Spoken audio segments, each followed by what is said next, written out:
Tumben banget ada film horor yang tayang di hari Rabu. Biasanya film-film horor itu tayang di hari Kamis gitu kan. Tapi ya mungkin ini karena hari libur dan juga harga tiket naik. Jadi mereka bikin menambah penghasilan mereka dengan cara ya rilis aja di hari Rabu pas tanggal merah gitu kan. Kali ini film terbaru dari Azhar Kinoy Lubis. Lah sebelumnya udah pernah kita lihat di film sebelumnya Pengantin Setan. Kali ini dia membuat dan merilis sebuah film terbaru yang berjudul Pengantin Iblis. Sama-sama pengantin di sini. Tapi bedanya di sini pengantin si cowok nggak diajak. Tapi kali ini enggak, suami nggak boleh ikut enak-enak gitu. Dan jelas bintang di film ini adalah Taskia Namia yang udah sering banget melelang buana di film-film horor Indonesia. Ini adalah salah satu artis yang sering banget dapat jatah film horor. Setelah sebelumnya juga ada Yasamin ya. Dan kedua pemain ini, orang ini sama-sama selalu mendapatkan peran horor dan uniknya dan menariknya. Mereka tinggal luar biasa keren gitu. Sama kayak di film ini, Pengantin Iblis yang menceritakan seorang ranti yang diperankan oleh Taskia Namia. Dia ini adalah seorang istri dan mempunyai seorang anak yang anaknya ini apa namanya itu punya penyakit gitu, dia nggak bisa jalan, dia lumpuh atau ada cedera di kakinya gitulah, yang si anak ini pakai alat bantu semacam itu. Dan tibalah suatu masa anaknya ini kecelakaan, si anaknya ini diharuskan untuk operasi secara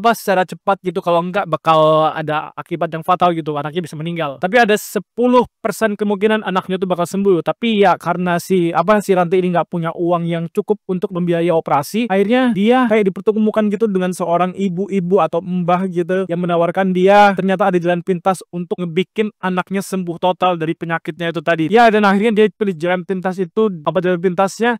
Dia bakal menjadi pengantin iblis. Jadi si iblis ini bakal mencumbu dia, enak-enak sama dia gitu. Dan si iblis ini bakal kayak itu satu tubuh dengan si Ranti. Si iblis ini bakal merasakan emosi dari si Ranti. Jadi setiap ada yang menyakitin si Ranti, ya iblis ini bakal tanggung jawab buat membela Ranti. Bukan orang dari luar yang bikin Ranti kesel atau marah gitu, tapi dari keluarganya itu sendiri, kayak mbaknya, terus emaknya juga, mama mertuanya itu tadi gitu kan. Ya, akhirnya bakal dilibas oleh si iblis ini. Kalau di film Pengantin Setan kemarin, kita kan diajak Azhar Kinoy Lubis buat memberikan sebuah film yang mencekam dari segi horor gitu kan.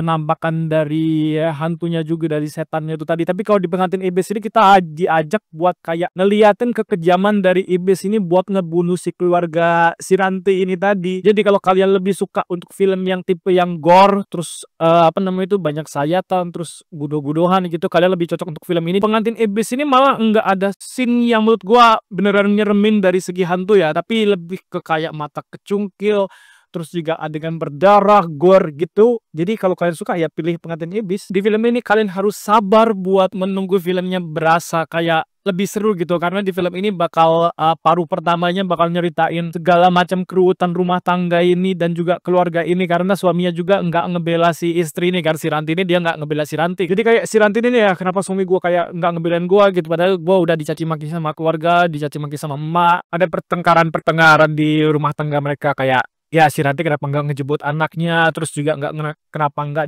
ngebuat sarapan buat keluarganya gitulah, drama-drama perkeluargaan di sini. Tapi waktu menuju ke pertengahan dan ke ending, waktu kalian udah dilihatin dengan scene si Ranti ini mengikutin atau menyerahkan dirinya sebagai pengantin iblis, nah di situ baru mulai terjadi sisi-sisi seru di film ini. Errornya udah mulai masuk lah. Dan ya emang ini film lebih seru di bagian ending sih menurut gua. Tapi gua kayak agak kurang puas gitu dengan endingnya, mungkin karena ini emang diperkuat dengan drama-drama keluarga tentang ibu dan anak juga ya. Jadi ya endingnya dibuat begitu. Tapi gue lebih suka gimana kalau endingnya ini dibikin kayak si Ranti ini baru sadar selesai ngebunuh seluruh keluarganya itu, dari mulai mbak-mbaknya atau mamanya, kemudian bunuh juga anaknya. Gue ngerasain kayaknya film ini lebih mantep begitu deh. Gue lebih suka ketragisan seperti itu daripada ada drama-drama keluarga di sini, drama ibu dan anak kayak gini. Gue ngerasain kalau setelah dia sadar, setelah membunuh semua keluarganya itu, kayaknya bakal vibes-nya lebih mengerikan gitu. Jadi gue kayak ngebayangin ada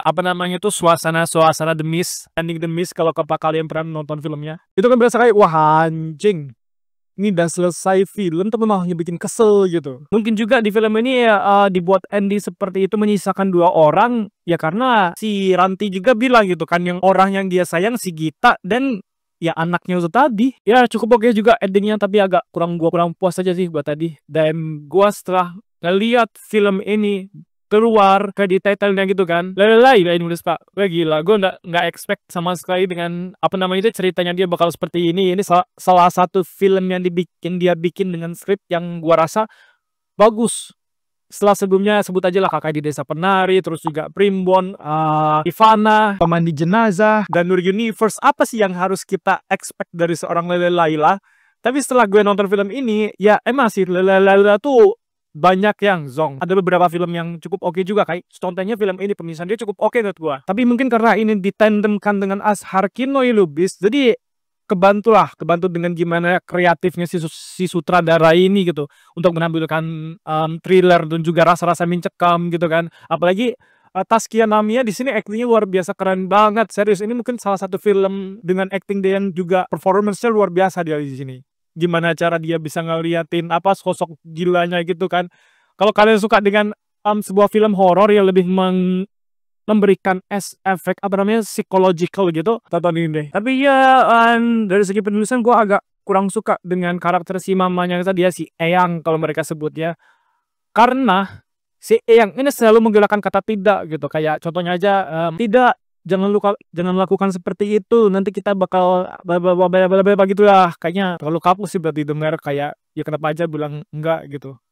Ibunya terlalu jadul. Dan juga ada adegan yang menurut gue jumpy di sini.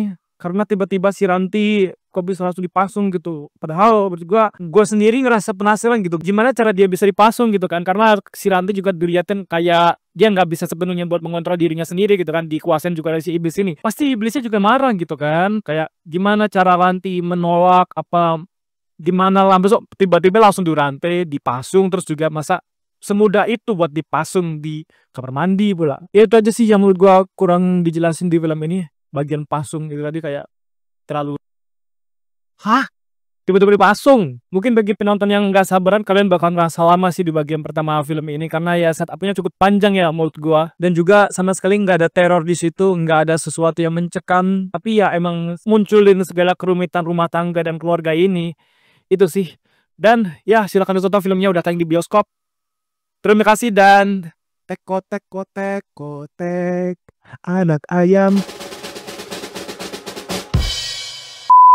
Dan ya dia akhirnya pilih Jalan Totoro itu sisi seru telah ngebunuh